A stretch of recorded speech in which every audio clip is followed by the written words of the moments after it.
Bom, dando prosseguimento aí aos nossos conteúdos, né? Como eu já falei para vocês, é bem extenso, né? Estamos falando aí do Instituto da Criança e do Adolescente, que está instituído tanto na Constituição Federal de 88, né? Como também na Lei de Diretrizes e Bases da Educação.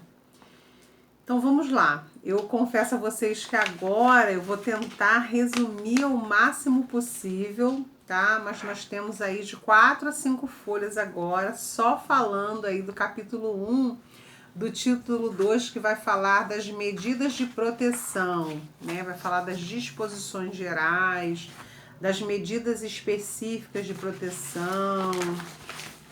Então, só disso nós temos aí realmente 4 a 5 páginas, tá? Então, eu vou tentar ser breve para realmente não ficar cansativo para vocês, nem para mim, né? Que imagina também ficar falando sobre isso tudo também torna-se cansativo para ambas as partes. Mas vamos lá, né? Vamos continuar. A gente está chegando lá.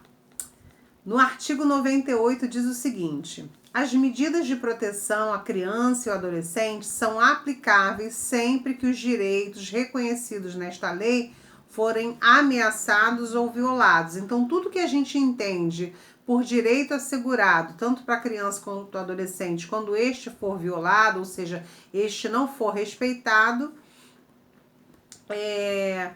cabe aí essas medidas, tá? De proteção. Então, vamos lá. No número 1 diz o seguinte: por ação ou omissão da sociedade ou do Estado. Então, a partir do momento que eu infrinjo, né, qualquer um desses direitos da criança, ou eu sou omissa, ou seja, eu sei que aquela criança, por exemplo, está sofrendo maus tratos e eu fico na minha calada, finjo que não sei de nada, né? Como diz minha filha, faz a egípcia. Enfim, eu tô sendo um tanto quanto conivente, né, com esse indivíduo. No 2 fala por falta, omissão ou abuso dos pais ou responsável. Então, na falta aí dos pais, né, e na omissão, no abuso dos pais ou dos responsáveis também, cabe aí a medida a ser aplicada caso esses direitos sejam aí violados. E no terceiro e último, no caso do capítulo 1, que fala das disposições gerais, em razão de sua conduta. Então, a maneira pela qual, né, eu enfrento tudo isso é a que vai determinar realmente essa aplicação das medidas de proteção. Já no capítulo 2, que fala das medidas, agora especificamente, tá? Relacionadas à proteção da criança e adolescente. Vamos lá? Então vem comigo. No artigo 99 diz: as medidas previstas neste capítulo poderão ser aplicadas isolada ou cumulativamente, bem como substituídas a qualquer tempo. Então vamos lá.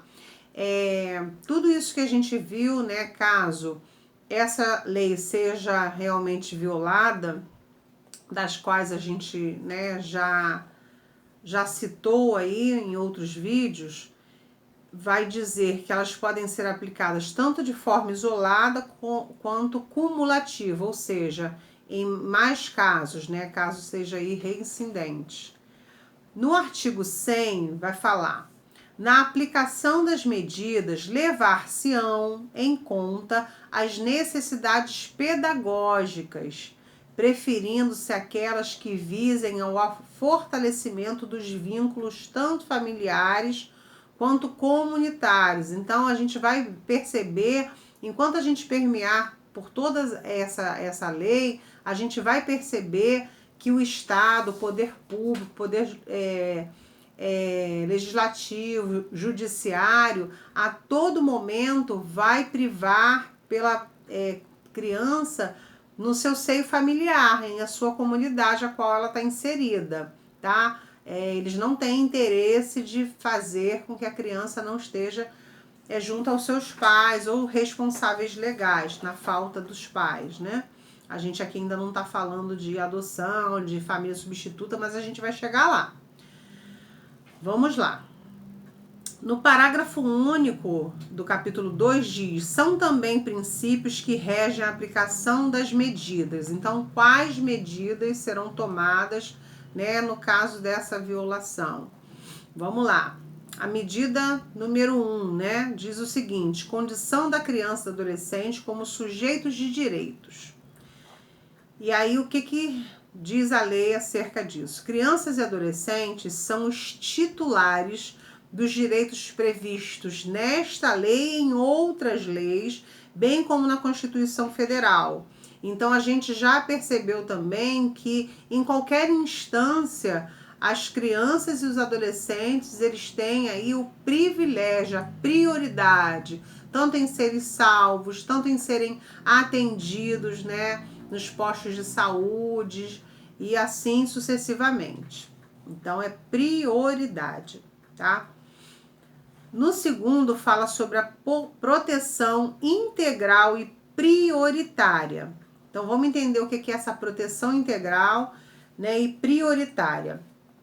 A interpretação e a aplicação de toda e qualquer norma contida nesta lei deve ser voltada à proteção integral e prioritária dos direitos das crianças e adolescentes, são titulares. Ou seja, então, essa lei vai priorizar, né, a questão da proteção integral dos direitos da criança. Gente, eu tô na página 7, agora eu tô indo pra página 8. Vai acompanhando aí, tá? Porque tem muita coisa. No terceiro, diz o seguinte: responsabilidade primária e solidária do poder público.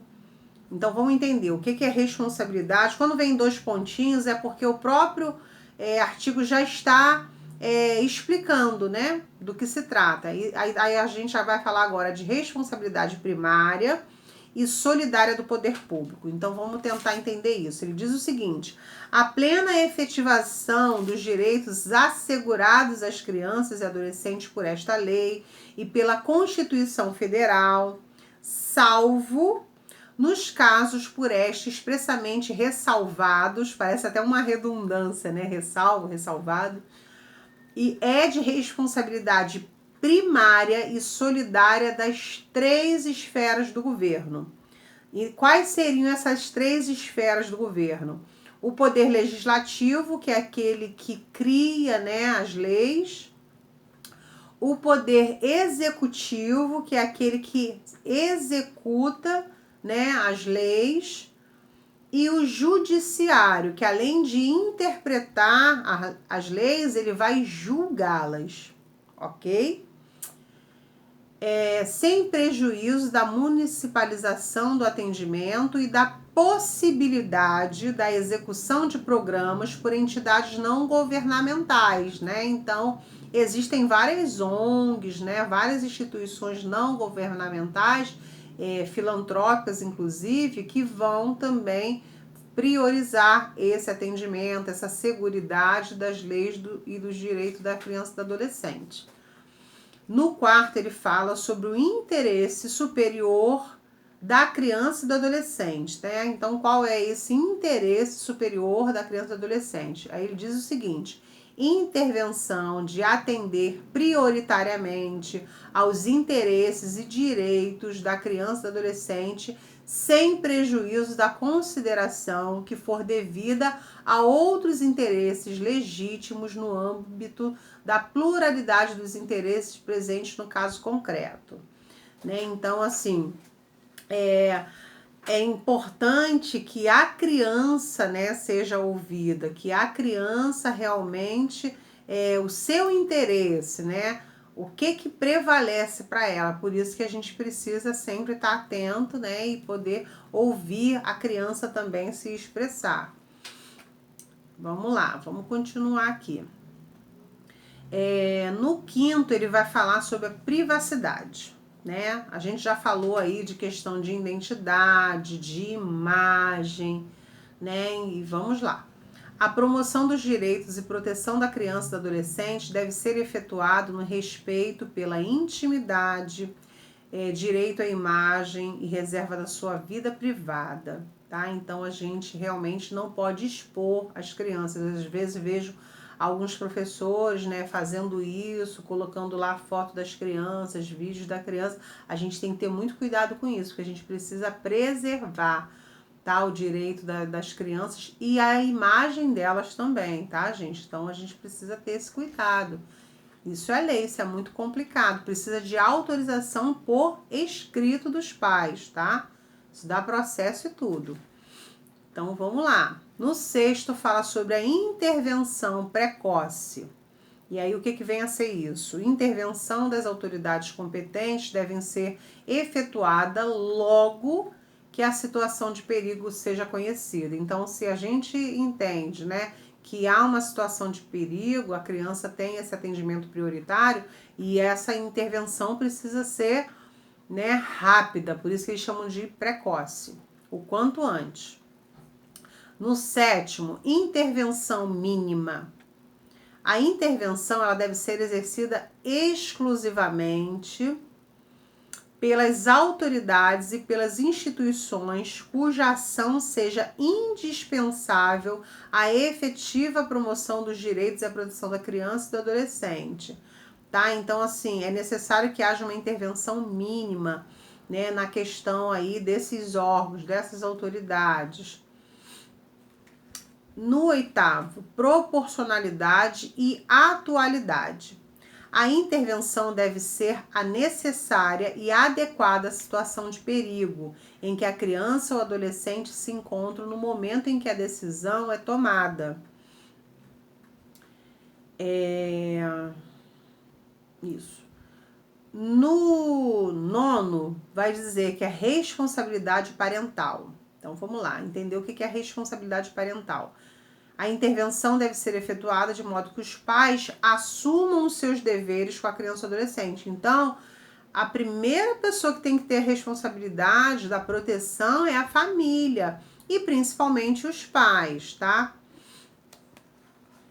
No 10º fala sobre a prevalência da família. Na promoção dos direitos, na proteção da criança e do adolescente, deve ser dada prevalência às medidas que os mantenham ou reintegre a sua família natural ou extensa, ou se isso não for possível, que promovam a integração em família adotiva. Então, peraí, a prevalência, gente, ou seja, o que prevalece é sempre a família de origem desse indivíduo. Porém, todavia, quando essa proteção é ameaçada por parte da família, por parte dos pais, aí eles falam da família extensa, né? O que é isso? São os avós, os tios, alguém que tem interesse, né, em cuidar, educar e proteger essa criança. Mas caso isso não seja possível, essa criança geralmente é realmente encaminhada para adoção. No 11º, fala da obrigatoriedade da informação. Então, vamos lá. A criança e o adolescente, respeitado seu estágio de desenvolvimento e capacidade de compreensão. Então, é qualquer criança? Não. Essa criança ela precisa entender, compreender o que está acontecendo com ela, né? Para que seja feito o seguinte: seus pais ou responsáveis devem ser informados dos seus direitos, dos motivos que determinam a intervenção e da forma como esta se processa. Tá? Então, por que está acontecendo essa intervenção dessa instituição, do Conselho Tutelar? A família precisa ser comunicada. Foi uma denúncia, foi a escola que comunicou em função de faltas. O que aconteceu que houve necessidade disso? Porque a família também precisa ser ouvida, né? Então, vamos lá. No 12º, fala oitiva obrigatória e participação, né? Ou seja, a escuta, né? E a participação. A criança e o adolescente em separado ou na companhia dos pais, de responsável ou pessoa por si indicada, bem como seus pais ou responsável, têm direito a ser ouvidos e a participar nos atos e na definição da medida de promoção dos direitos de proteção, sendo sua opinião devidamente considerada pela autoridade judiciária competente, observado o disposto nos incisos 1º e 2º do artigo 28 desta lei. Né? Então, a criança e o adolescente, eles precisam, como a gente está falando o tempo todo aqui, serem também ouvidos, né?